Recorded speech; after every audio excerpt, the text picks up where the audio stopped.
Os sonhos. 1. A visão verdadeira. A verdadeira visão não pode ser propriamente classificada como sonho. É um caso em que o ego vê a ocorrência de algum fato num plano superior da natureza, diretamente ou por inspiração de uma entidade mais adiantada. Seja como for, tem o ego o conhecimento ou a percepção de coisas que o interessam, ou contempla alguma visão gloriosa e elevada que o estimula e fortalece.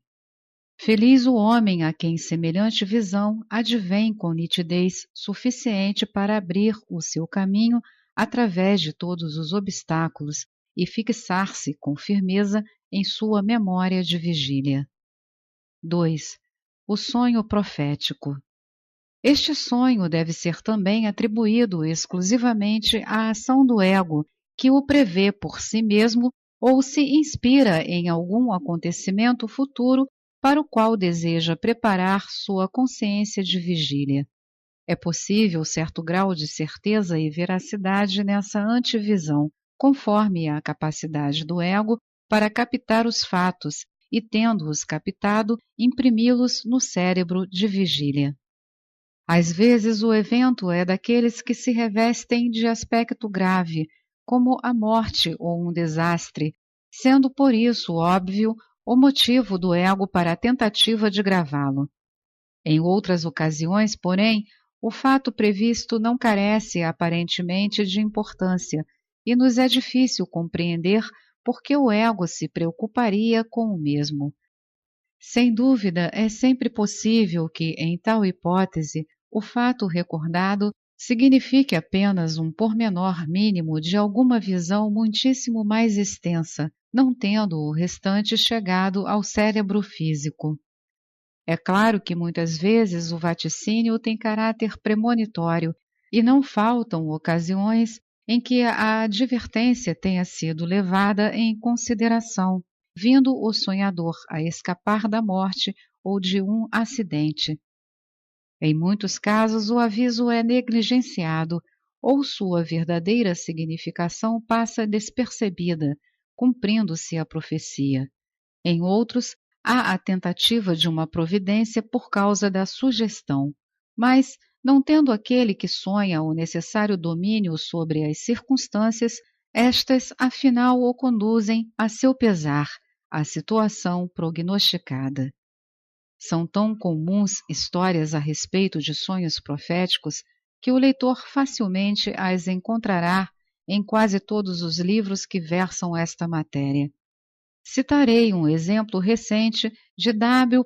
T. Stade, S-T-E-A-D, em Real Ghost Stories, R-E-A-L-G-H-O-S-T S-T-O-R-I-E-S, página 77. O herói foi um ferreiro que, trabalhando em uma fábrica, deixou-se apanhar por uma roda hidráulica.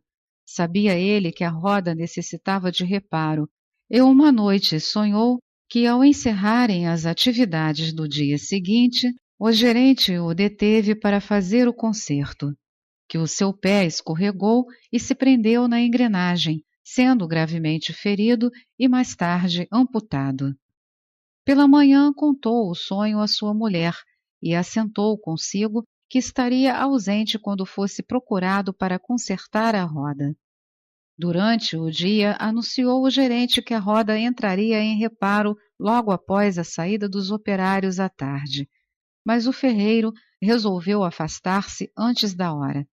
Foi para um bosque situado na vizinhança e ali tencionava esconder-se. Ao chegar a um local onde havia certa quantidade de madeira pertencente à fábrica, surpreendeu um sujeito que furtava algumas peças da pilha. Partiu ao seu encalço com o intuito de apanhá-lo, mas ficou de tal maneira hesitado que chegou a esquecer-se inteiramente da resolução anterior. E sem que se desse conta disso, regressou à fábrica justamente na hora em que os trabalhadores se retiravam. Não podia esquivar-se à recomendação recebida, e sendo o ferreiro mais categorizado da fábrica, cabia-lhe o trabalho na roda. mas decidiu que o faria com especial cuidado. Apesar de todas as precauções, seu pé escorregou e foi apanhado pela engrenagem, tal como no sonho, com tanta infelicidade que ficou esmagado, obrigando-o a ser conduzido para a enfermaria de Bradford, Bradford, onde a perna foi amputada acima do joelho. Desse modo, cumpriu-se integralmente o sonho profético. 3. O sonho simbólico. Também este é o trabalho do ego e, em verdade, quase pode ser definido como uma variante de menos efeito da categoria precedente, porquanto, afinal de contas, corresponde a uma tentativa do ego, imperfeitamente traduzida, no sentido de transportar uma informação até o futuro. Noel Paton dá um bom exemplo desta espécie de sonho em uma carta escrita à Sra. Crowe, Crowe, e por ela transcrita no livro The Night Side of Nature, THE-NIGHT-SIDEOFNATURE, página 54. Vejamos. Abre aspas. Este sonho de minha mãe se passou assim. Achava-se ela em uma galeria comprida e escura. De um lado meu pai, de outro a minha irmã mais velha, e a seguir eu próprio e o resto da família por ordem de idade. Todos permanecíamos imóveis e em silêncio. Eis senão quando ele entrou, aquele algo inacreditável que, projetando na frente sua sinistra sombra, envolveu todas as trivialidades do sonho precedente numa sufocante atmosfera de pavor. Entrou furtivamente, descendo os 3 degraus que iam da entrada à câmara de horror, e minha mãe sentiu que era a morte. Carregava sobre o ombro um pesado machado e viera assim, imaginou ela, para destruir todos os seus filhinhos de um só golpe. Ao entrar o vulto, minha irmã Alexis escapuliu-se da fila, interpondo-se entre ele e minha mãe. Aí, o vulto ergueu o machado e desferiu um golpe em minha irmã Catarina, golpe que minha mãe, horrorizada, não pôde interceptar, embora agarrasse um tamborete de 3 pés com essa intenção. Viu que não podia arremessar o tamborete sobre o fantasma sem atingir Alexis, que se precipitara entre ambos. O machado atingiu o alvo e Catarina caiu. Novamente, o implacável vulto brandiu o machado sobre a cabeça de meu irmão, que era o próximo da fila. Mas nesse ínterim, Alexis se escondera em algum lugar por trás do fantasma, e minha mãe, soltando um grito de pavor, atirou-lhe na cabeça o tamborete. Então ele se desvaneceu e ela acordou. Passados 3 meses, eu e meus irmãos fomos todos acometidos de febre amarela.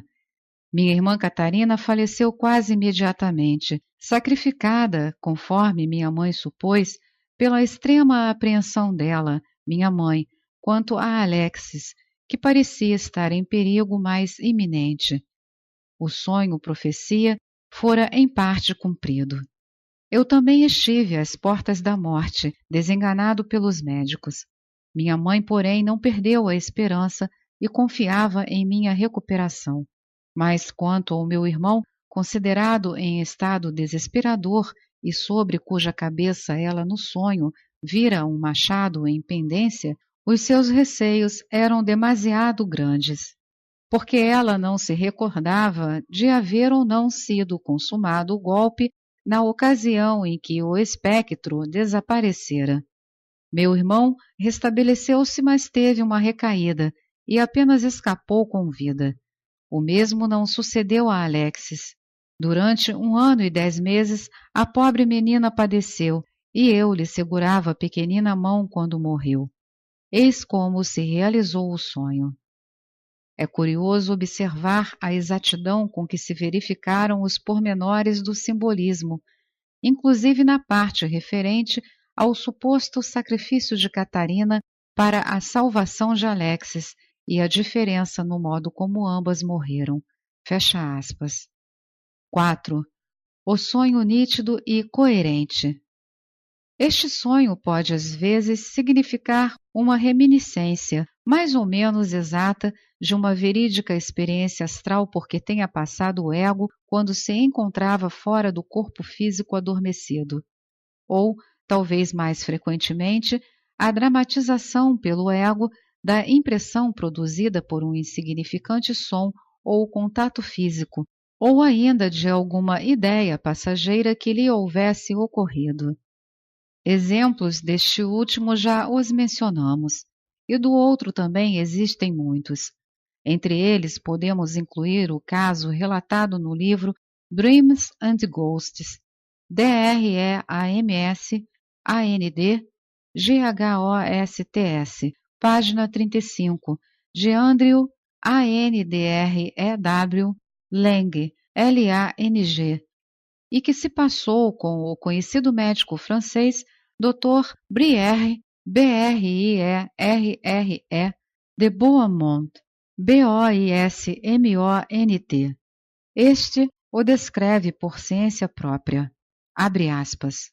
Miss C, uma dama de excelente bom senso, vivia antes de casar-se em companhia de seu tio D, famoso médico, membro do Instituto. Na época, sua mãe adoecera seriamente no campo. Uma noite a moça sonhou que a via pálida e moribunda, tendo-se agravado o seu estado de saúde por motivo da ausência dos 2 filhos, um que era vigário na Espanha e o outro, a própria moça que morava em Paris. Ouviu então ser pronunciado o seu nome cristão, Carlota I, e viu no sonho as pessoas que rodeavam sua mãe, trazendo-lhe sua pequena sobrinha e afilhada Carlota, que se encontrava no quarto contíguo. A doente deu a entender por meio de um gesto que não estava chamando esta Carlota, mas a sua filha de Paris. No dia seguinte, a melancolia de Miss C despertou a atenção do tio. Ela contou-lhe o sonho e ele lhe revelou que sua mãe estava morta. Alguns meses depois, na ausência do tio, foi ela arrumar-lhe os papéis, os quais não gostava que ninguém tocasse, e no meio deles deparou com uma carta em que se relatava a morte de sua mãe com todas as particularidades vistas no sonho. D as ocultara para evitar que viessem a causar-lhe demasiado sofrimento. Fecha aspas.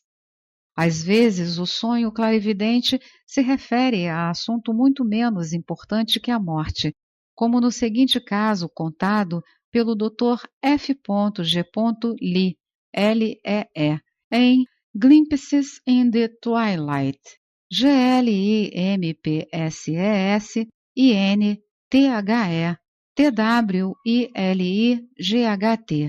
página 108. Uma senhora sonhou que viu o seu filho em uma estranha embarcação, parado ao pé de uma escada que dava para o andar superior. Pareceu-lhe pálido e cansado em extremo, e dizia a ela em tom aflito, abre aspas, mãe, não tenho onde dormir, fecha aspas. Passado algum tempo, chegou uma carta do filho que juntava um, abre aspas, croquis, fecha aspas, da curiosa embarcação, indicando o lugar da escada para o andar superior. Explicava também que um dia sobreveio uma tempestade, abre parênteses, a ocorrência se deu no dia do sonho, fecha parênteses, que quase fez sossobrar a embarcação e cobriu literalmente de água a sua cama. Terminava a descrição com as seguintes palavras, abre aspas, fiquei sem ter onde dormir, fecha aspas. É claro que, em ambos os casos acima, os sonhadores movidos por pensamentos de amor ou de ansiedade haviam efetivamente viajado no corpo astral durante o sono até onde se encontravam os entes cuja sorte lhes interessava, e simplesmente testemunharam as ocorrências de que os mesmos participaram. 5. O sonho confuso. Este sonho, que é o mais comum de todos, pode ter várias causas, como já tivemos ocasião de dizer. Pode ser apenas a impressão mais ou menos fiel de uma série de quadros sem conexão entre si e de transformações impossíveis produzidas pela ação automática e sem lógica do cérebro físico inferior. Pode ser a reprodução de correntes de pensamentos ocasionais que hajam cruzado a parte etérica do cérebro. Se nele tomam parte imagens sensoriais de qualquer espécie, deve-se isso a sempre agitada maré de desejos terrenos, provavelmente estimulados por influências ímpias do mundo astral. Pode ser devido a uma tentativa imperfeita de dramatização por parte de um ego não desenvolvido, ou a uma combinação inextricável de vários ou de todos esses fatores.